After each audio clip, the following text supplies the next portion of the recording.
Hallelujah. आइए हम मेरी भविष्यवाणी की पुस्तक में से आज के वचन को पढ़ते हैं। श्रापित होने का कारण। यिर्मयाह 17 की 5 में लिखा है, यहोवा यूं कहता है, श्रापित है वह पुरुष जो मनुष्य पर भरोसा रखता है और उसका सहारा लेता है, जिसका मन यहोवा से भटक जाता है।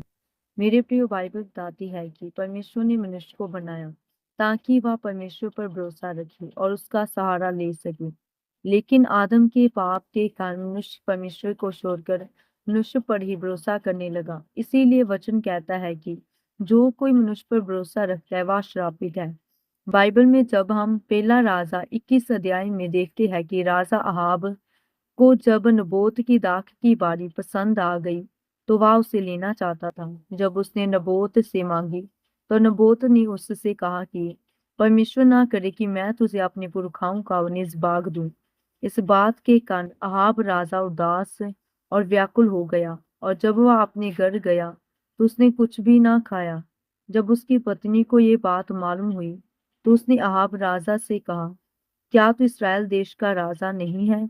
उठकर भोजन कर, तेरा मन आनंदित हो। मैं तुझे नबोत की दाख की बारी दिलवा दूंगी।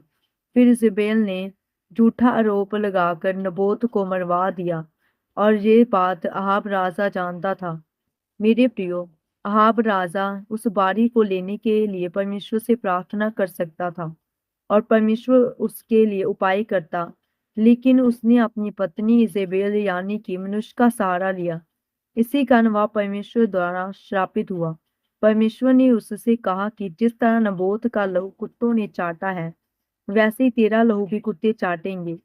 आज बहुत से लोग परमेश्वर के पास आते तो हैं, उन्हें वचन का ज्ञान भी होता है, प्रार्थना उपवास भी करते हैं, लेकिन जैसे उनके जीवन में जब परीक्षा आती है तब वे परमेश्वर का सहारा लेना छोड़कर मनुष्य का सहारा लेना चाहते हैं। इसी कारण उनके ऊपर श्राप आते हैं। परंतु मैं आपको बताना चाहता हूँ कि आज बहुत से मसीह भाई बहन जो मसीह में है, लेकिन वे अन्य जातियों में शादी करना चाहते हैं कि हम उन्हें बदल देंगे, क्योंकि उसने कहा कि शादी के बाद मैं भी तेरे साथ चर्च जाऊंगा। लेकिन शादी के बाद उल्टा हो जाता है, वह चर्च जाने से मना कर देता है। फिर वे परमेश्वर के सामने जाकर रोती है कि तेरा वचन कहता है कि तेरे द्वारा तेरा घराना बचाया जाएगा। तब परमेश्वर उन्हें कहता है कि तूने मनुष्य पर भरोसा रखकर शादी की और अपने ऊपर श्राप ले लिया।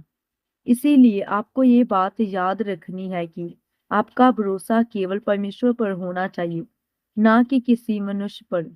आपकी आंखें हमेशा परमेश्वर की ओर लगी होनी चाहिए, क्योंकि आपका सोता कोई इंसान नहीं बल्कि परमेश्वर है।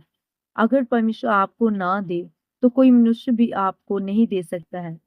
आप अपना भरोसा केवल परमेश्वर ही पर बनाए रखें, ताकि वह आपको सभी आशीषें दे सके। आमीन। आइए हम मिलकर प्रार्थना करते हैं। सर्वशक्तिमान परमेश्वर, इस वचन के लिए मैं आपका धन्यवाद करती हूँ। परमेश्वर, मैं आपसे वायदा करती हूँ कि मैं आज से अपना भरोसा आपके ऊपर रखूंगी और आप मुझे हर परीक्षा में जयवंत करेंगे और आशीषित करेंगे। आप मुझे अनुग्रह दीजिए। प्रभु यीशु मसीह के सामर्थी नाम में, आमीन।